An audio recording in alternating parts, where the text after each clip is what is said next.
नहीं होता, ये डर वर की बातें बेकार है। योगी आदित्यनाथ जी को डराने वाला एक ही व्यक्ति, पूछो कौन है? वो है राम, जिससे आप भी डरते हो, मैं भी डरता हूँ और यहाँ जितने लोग खड़े हैं वो भी डरते हैं। भैया गलत बोल रहा हूँ तो बोल दो जय श्री राम। हम लोग डरते हैं राम से, हम लोग डरते हैं श्याम से, और धरती में अगर हम डरते हैं तो अपने माँ से और अपने बाप से। मैडम, योगी जैसा व्यक्ति सदियों सदियों में पैदा होता है धर्म के लिए, देश के लिए। ना वो मुसलमान देखता है, ना हिंदू देखता है, ना सिख देखता है, ना ईसाई देखता है। उसका काम है सेवा करना। जिस दिन इलेक्शन महाराष्ट्र में है, उत्तर प्रदेश में आप मुख्यमंत्री को चिन्हित कर रहे हो, आपका क्या लेना देना उसको चिन्हित करने का भाई?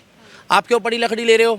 अभी इनके खिलाफ कोई मुकदमा हो जाएगा, अगर इनके मकान में बुलडोजर चला जाएगा तो लोग छाती पीटनी शुरू कर देंगे कि हाय फातिमा का घर टूट गया। भाई तो लोग पागल साबित कर रहे हैं। आपके पिताजी को अगर भगवान ना करे मेरी छोटी बहन निशा पाल, आप सभी का स्वागत है समाचार तक में। फातिमा की तरफ से जो धमकी मिली है योगी आदित्यनाथ को लेके, उसको लेके काफ़ी सियासत छिड़ गई है। लगातार धमकियां योगी आदित्यनाथ को मिलती रहती है। एक बार बम से उड़ाने की भी धमकी मिली थी। हमारे साथ मौजूद हैं दीपक सर, बात करेंगे। सर, क्या कहेंगे आप, जिस तरह से फातिमा खान ने धमकी दी है, उसको कुछ लोगों का कहना है कि वो पागल है इसलिए इस तरह की हरकतें कर दी है और उसके खिलाफ कार्रवाई भी हुई है बाकायदा, क्या कहेंगे आप? मैं एक बात बताना चाहूँगा, जय श्री राम। धर्म के लिए, देश के लिए अगर कोई भी बंदा काम करता है तो उनको दिक्कत भगवाधारियों से है। दूसरी बात तो ये है, तीसरी बात, भाई साहब ये खाना बंद कर दो, मैं हाथ जोड़ रहा हूँ। किसके पास है? कॉपीराइट लगेगा सर। तो योगी जी से दिक्कत है, अखिलेश यादव से दिक्कत नहीं है, केजरीवाल से दिक्कत नहीं है, किसी भी विपक्ष के नेता से दिक्कत नहीं है। दिक्कत है सनातनी योद्धा से, दिक्कत है मोदी से, दिक्कत है योगी से, दिक्कत है हेमंत बिश्व शर्मा से। और आप चिन्हित भी ऐसे बंदे को कर रहे हो जिसको कोई लफड़ा, कोई टेंशन ही नहीं है, किसी चीज़ की कोई परेशानी नहीं है। जो बंदा हिंदू के लिए भी कर रहा है, मुसलमान के लिए भी कर रहा है, सिख के लिए भी कर रहा है, ईसाई के लिए भी कर रहा है। और आप कर कहाँ रहे हो? इलेक्शन महाराष्ट्र में है, उत्तर प्रदेश में आप मुख्यमंत्री को चिन्हित कर रहे हो। आपका क्या लेना देना उसको चिन्हित करने का भाई?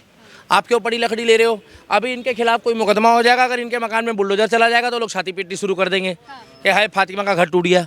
भाई तो लोग पागल साबित कर रहे हैं। आपके पिताजी को अगर भगवान ना करे मेरी छोटी बहन कोई जान से मारने की धमकी दे रहे हो तो क्या आप उसको छोड़ दोगे? सच बताना, आप भी एक हिंदू शेरनी की तरह हो, बताओ यस या नो? कार्रवाई करेंगे उसके खिलाफ? कार्रवाई करोगे या उसको छोड़ोगे? आप छोड़ेंगे तो बिल्कुल नहीं। आप क्या करोगे अगर आपके सामने आ गई फातिमा जैसी? तो क्या करोगे? मैं आपसे पूछ रहा हूँ, अपने पिताजी से कितना प्यार करती हो? बहुत करते हैं पिताजी से। अगर सामने आ गया तो चाहे आपका वजन कितना भी हो, आप उसको छोड़ोगी? नहीं सर। आपके लिए पिता से बढ़कर कोई है? नहीं। अगर वो मुख्यमंत्री चुनकर आया है तो लोगों को क्या दिक्कत है उससे? अरे वो किसी का बेटा है तो किसी का भाई है, और आप एक मुख्यमंत्री को धमकी दे रहे हो। मुख्यमंत्री ने जनता ने चुना, उनको लोकतंत्र में जीता हुआ है। वो बाहर से नहीं आया, वाइल्ड कार्ड एंट्री नहीं हुई योगी आदित्यनाथ की। और वो दूसरी तीसरी बार जो चुना गया है वो अपने काम के भरोसे चुना गया है।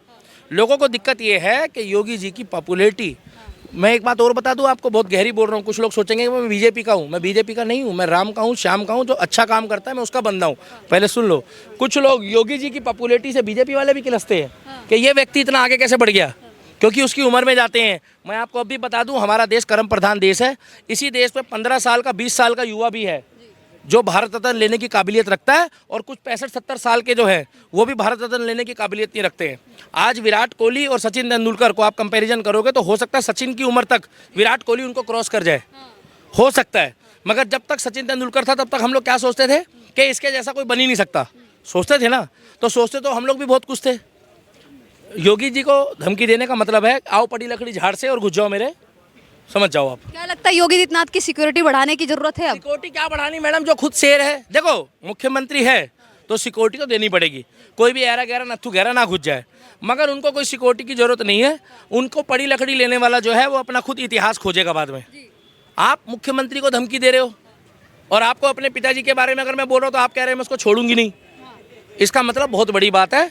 और अब वो फातिमा जाने, फातिमा के घर वाले जाने और फातिमा का लेंटर जाने। पहले तो इस तरह सुनने में आ रहा था कि लॉरेंस बिश्नोई की तरफ से धमकी मिली है, फिर जब नाम आया तो फातिमा खान का। सुनने में इस देश में बहुत कुछ आता है। सुनने में तो ये भी आता है कि 26 में दुनिया खत्म है, तो क्या करें, जितने कुंवारे लौंडे शादी कर लें। नहीं, मैं पूछ रहा हूँ, रुक जाओ भाई साहब, एक मिनट रुक जाओ। आप लोग बीच बीच में इसी चक्कर में देश गुलाम रहा है। 26 में दुनिया खत्म है बोल रहे हैं, तो क्या लोग जो पढ़ाई लिखाई कर रहे हैं इनका क्या होगा जिंदगी के साथ भी, जिंदगी के बाद भी? ये जो पॉलिसी करा रहे हैं लोग 20-20 साल की, वो तो बेचारे झंड हो जाएंगे। मैडम ये बेकार की बातें हैं। आप सुनने में आए ये विशेष सूत्र, ये जो आप लोगों के विशेष सूत्र है मेरे को आज तक नहीं मिले। ये कहाँ होते हैं मैडम आपके विशेष सूत्र? आपके विशेष सूत्र कुछ हमें ही बता दो, जो यूक्रेन युद्ध के बारे में बता दे, इजराइल में क्या होने वाला है ये बता दे। आप लोगों के विशेष सूत्र जो होते हैं ना अदृश्य है। अब मिस्टर इंडिया 2 आने वाली है। मिस्टर इंडिया 1 देखी थी? अनिल कपूर गायब हो जाता था, कहीं से भी निकल जाता था, कहीं भी घुस जाता था। तो आप लोगों के भी विशेष सूत्र वैसे ही है। इधर से घुसते हैं टंकी में, उधर टूटी से बाहर आ जाते हैं, समझते हो? धमकी दी थी तो बाबा सिद्दीकी की तरह मारने की बात की थी, जिस तरह बाबा सिद्दीकी को मारा। कौन है हिंदुस्तान में? बाबा एक है, हमारे सनातनियों का एक ही बाबा है, वो है अपना महाकाल बाबा। उसके बाद है बाबा भोलेनाथ, प्रभु श्री राम। और धरती में अगर कोई बाबा रूपी है, बाबा रूपी मतलब बाबा की तरह चलने वाला धर्म के लिए रास्ते पे, भगवान तो कोई बन नहीं सकता, ना किसी की औकात है, वो है योगी आदित्यनाथ। बाबा सिद्दीकी रखने से नाम क्या होता है? कल को नाम क्या है, तुम भी बाबा लगा लो, मैं भी लगा लेता हूँ, ये भी लगा लेता है, तो क्या ये बाबा बन जाएगा? बाबा लिखने से कुछ नहीं होता, बाबा वाले कर्म भी करने पड़ते हैं, बाबा वाली विचारधारा भी होनी चाहिए, और बाबा वाला त्याग भी होना चाहिए। बाबा तो क्या कहते हैं, लोगों के लिए हैं कहीं ना कहीं, जो वैसे तो सीएम है, आस्था तो सिर्फ लोगों की जुड़ी हुई है इसलिए बाबा बोलते हैं, लेकिन वैसे तो कौन है ये लोग? इंडिया के हैं या अफगानिस्तान के हैं जिनकी आस्था योगी बाबा जुड़ी हुई है? कौन सा देश के हैं वो लोग? इंडिया के हैं ना। तो उन लोगों की आस्था है, आपको काहे की दिक्कत है? हमें काहे की दिक्कत है? तुम लोगों को काहे की दिक्कत है? बवासीर वालों, हम लोगों ने खुद दिवाली मनाई, अब की बारी आतिशबाजी भी करी है, और अब की बारी तो योगी बाबा ने भी जो है वो तुम्हारे पिछवाड़ मुंह से निकल गया, वो सुरसुरी जलाई थी, अनार जलाया, चक्री जलाई, हेलो। और वो राजपाल यादव 2 दिन बाद माफ़ी मांग रहा, कह रहा हमका गलती हो गई, हमका माफ़ी दे दो। राजपाल यादव जो ऐसे कर रहा था, पटाखे नहीं, अरे मैंने उसका ऐसे करा, ऐसे ऐसे ऐसे करा, वो 2 दिन बाद माफ़ी मांग रहा, कह रहा ये क्या है? क्या 2 दिन बाद कह रहा है भाई साहब ये क्या हो रहा है सर? अरे यार भाई साहब तो इतने अच्छे आदमी हो भाई साहब, आप तो राजस्थान वाले तो वैसे ही अच्छे होते हैं। मैं एक ही बात बोलना चाहता हूँ कि मैडम, योगी जैसा व्यक्ति सदियों सदियों में पैदा होता है धर्म के लिए, देश के लिए। ना वो मुसलमान देखता है, ना हिंदू देखता है, ना सिख देखता है, ना ईसाई देखता है, उसका काम है सेवा करना। जिस दिन उसने एक बुरखे वाली बहन के बच्चे को खीर खिलाई थी, मुझे उस दिन भी बुरा नहीं लगा। जिस दिन उज्ज्वला योजना में उत्तर प्रदेश में पहला सिलेंडर दिया एक बुरखे वाली बहन को, मुझे उस दिन भी बुरा नहीं लगा। जिस दिन उन्होंने मुस्लिम परिवार को सबसे पहला घर दिया प्रधानमंत्री आवास योजना में, मुझे उस दिन भी बुरा नहीं लगा। मुझे पूछो बुरा कब लगा? सैलरी आपको मिलती है कब लगा? जब मुसलमान ने वोट नहीं दिया तो मुझे बुरा लगा। इसे कहते हैं सबका साथ और सबका विकास। अपने अधिकार हैं, जिसको चाहे उसको दे सकते। हाँ, बहुत बढ़िया बात बोली है कि जिस थाली में खाओ उस थाली में छेद कर दो। वाह वाह, मतलब सुविधा तुम ले लो, राशन खा लो 80 करोड़ लोगों में आके। वो दिन भूल गए मैडम, जिस देश में FCI में राशन पड़ा पड़ा सड़ता था, कांग्रेस के राज में कहते थे कि कई करोड़ रुपए का घोटाला हो गया, कई करोड़ अरबों रुपए का राशन सड़ गया, घुन लग गए, कीड़े लग गए, चूहे खा गए। अगर आज गरीब खा रहा हो या अमीर खा रहा हो, 80 करोड़ लोगों में मेरे देश का वासी कोई गरीब नहीं, कोई अमीर नहीं है, हमारे टैक्स के पैसों का राशन है। जिसका मन करता है ले, जिसका मन करता है मत ले। अगर इतना स्वाभिमानी है तो मना कर दे भाई साहब, गलत बोल रहा हूँ। और अगर आपकी इच्छा है तो लेके भले आप जरूरतमंदों को दान कर दो, मगर ये मत बोलो कि फ्री का लॉलीपॉप दे रहा मोदी। मोदी फ्री का लॉलीपॉप नहीं दे रहा, मोदी आपका ही पैसा है टैक्स का, जो FCI, चले बुड़बक तुम्हारे को सकीना वाला FCI का मतलब भी नहीं पता होगा, फूड कॉर्पोरेशन ऑफ इंडिया, खाद्य विभाग का होता है। वहाँ पर भाई साहब पड़े पड़े सड़ता था राशन पहले, नहीं यकीन आ रहा, चेक कर लो, बरसात में ढका नहीं जाता था वो, उसमें फफूंदी लग जाती थी। आज वही राशन जो हमारे ओवर होता है, मतलब उत्पाद और निर्यात, उत्पाद इतना होता है कि इतना निर्यात नहीं है देश में। भाई साहब गलत बोल रहा हूँ? तो उस पैसों को यूटिलाइज करके उस राशन को सड़ाने के बजाय जरूरतमंद लोगों को दिया जा रहा है कि अपना आधार कार्ड दो ले लो।